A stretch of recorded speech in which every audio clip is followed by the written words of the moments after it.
Xin chào mọi người, hôm nay Dung sẽ chia sẻ đến cho mọi người cách làm bánh tiêu có vị lá dứa rất là thơm ngon. Và điều đặc biệt là ngoại trừ rỗng ruột, bánh tiêu này còn có những rễ tre ở bên trong rất là đặc biệt. Nên nếu thích thì mời mọi người vào bếp cùng mình để làm món bánh này nha. Đầu tiên mình có ở đây là 420g bột mì số 13 hay là bread flour. Mình sẽ cho vào đây là 100g đường, 10g bột nở baking powder và nửa muỗng cà phê muối. Sau đó mình sẽ quậy đều cho hỗn hợp này được hòa quyện vào nhau. Và bên này là mình có 240ml sữa tươi không đường đã được làm ấm trong lò vi sóng, và mình sẽ cho vào đây là 5g men nở instant. Thường thì men nở instant mình không cần kích hoạt trước, nhưng mà do thời tiết rất là lạnh ở bên mình nên mình cho vào sữa ấm để kích hoạt trước. Sau đó mình sẽ cho vào đây là 30g sữa đặc có đường và nửa muỗng cà phê tinh dầu lá dứa. Nếu như mà bạn có lá dứa tươi thì bạn nên xay với nước để lấy ra ha, thì nó càng ngon hơn. Sau đó mình sẽ cho vào bột, và hôm nay mình sẽ xài là một gói cái bột vanilla sugar, vani đường giống như thế này. Nếu như bạn không có thì có thể cho vào đây là một muỗng cà phê tinh dầu vani ha. Và bây giờ mình sẽ bắt đầu cái máy đánh bột ở tốc độ thấp nhất cho khoảng 30 giây. Sau đó mình sẽ tăng tốc và mình sẽ tiếp tục đánh cho tới khi mà hỗn hợp bột nó không còn dính vào thành tô thì mình sẽ dừng máy lại. Và mình sẽ cho vào đây là 15g mỡ thực vật, vegetable shortening. Nếu như mà mình không có thì mình có thể thay thế bằng 15g dầu ăn ha. Và mình sẽ tiếp tục nhồi cho tới khi mà bơ và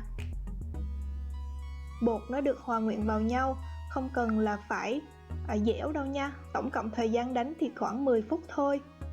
Sau đó mình sẽ lấy bột ra và mình sẽ xịt một ít dầu ăn ở dưới thành tô giống như thế này, ve tròn bột lại và để cho bột nghỉ khoảng 1 tiếng hoặc là tới khi mà bột nở gấp đôi. Và bây giờ sau khi bột nở gấp đôi thì mình sẽ lấy bột ra và nhồi sơ để cho nó vỡ hết những cái bọt khí. Và sau đó mình sẽ chia ra làm hai phần trước, và mình sẽ lấy cái giấy màng bọc thực phẩm và mình sẽ bọc lại trong khi mà mình chia cái kia. Tổng cộng là mình sẽ chia ra làm 16 phần bằng nhau, thì mỗi nửa cục như thế này thì mình sẽ chia ra làm thành 8 phần. Mình làm từng cục một ha, để tránh cho bột nó bị khô. Và sau khi chia xong thì mình sẽ túm cái phần mà nó khô vào trong và đưa cái phần ướt ra ngoài giống như thế này. Và ở bên này là mình có cái mè trắng nó chưa rang và mình sẽ thoa vào giống như thế này để cho cái bột, cái mè nó được cover đầy cái bột của mình. Và mình sẽ làm thêm một cục nữa ha. Mình sẽ lấy cái phần khô vào bên trong và đưa phần ướt ra bên ngoài thì nó sẽ dễ thấm cái mè hơn.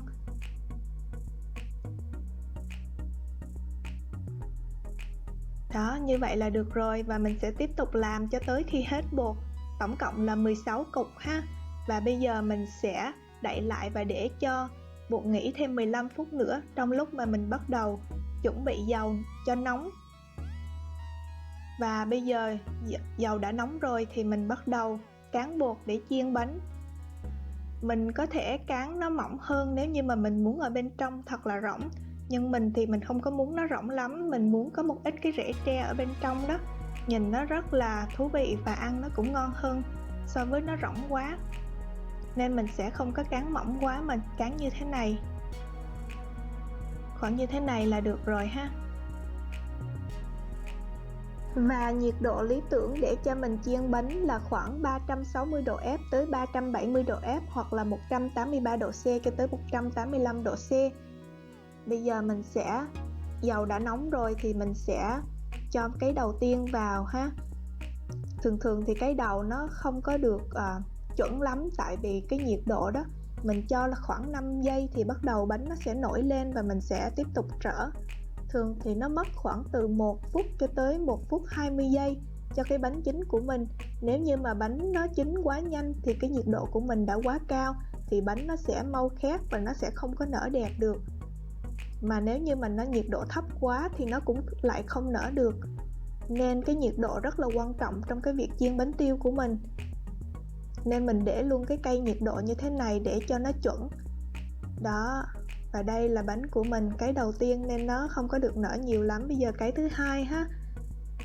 Mình chiên thì cái lò của mình có 6 số thì mình để khoảng là số 4 cho cái nhiệt độ mà khoảng 360 độ F cho tới 370 độ F. Mỗi lò nó khác nhau nên mọi người nhớ canh chừng. Nếu như mà bánh nó nổi lên sớm quá và nó vàng nhanh quá đó thì có khả năng là cái nhiệt độ của mình nó quá cao nha. Nên nhớ hạ bớt lại, nhưng mà thấp quá thì bánh nó cũng sẽ không có nở đẹp được, nó không có rỗng ruột được đó. Đó. Và nếu như mà mình cán nó dày nó mỏng hơn thì nó sẽ nở bự hơn giống như thế này, thì nó rỗng ruột hơn ở bên trong. Mình thì mình thích có một ít rễ tre ở bên trong đó, nên tùy theo mỗi người ha. Đó. Ta-da, vậy là bánh của mình đã xong rồi. Nhìn có hấp dẫn không nào? Những cái bánh tiêu lá dứa nhìn nó rỗng ruột nhưng mà nó sẽ có những cái rễ tre ở bên trong. Bây giờ mình sẽ bẻ thử một cái ra cho mọi người xem ha. Đó, nhìn cái màu xanh của lá dứa. Wow, và những cái rễ tre, mình rất là thích cái bánh tiêu kiểu như thế này. Ở bên ngoài thì rất là giòn, bên trong thì mềm, ăn rất là ngon, cái mùi mè ngon vô cùng. Và cái bánh tiêu này mình để mấy ngày sau nó cũng không hề bị cứng, rất là ngon luôn. Chúc mọi người thành công với công thức này của mình, và đừng quên là đăng ký và subscribe cho channel của mình.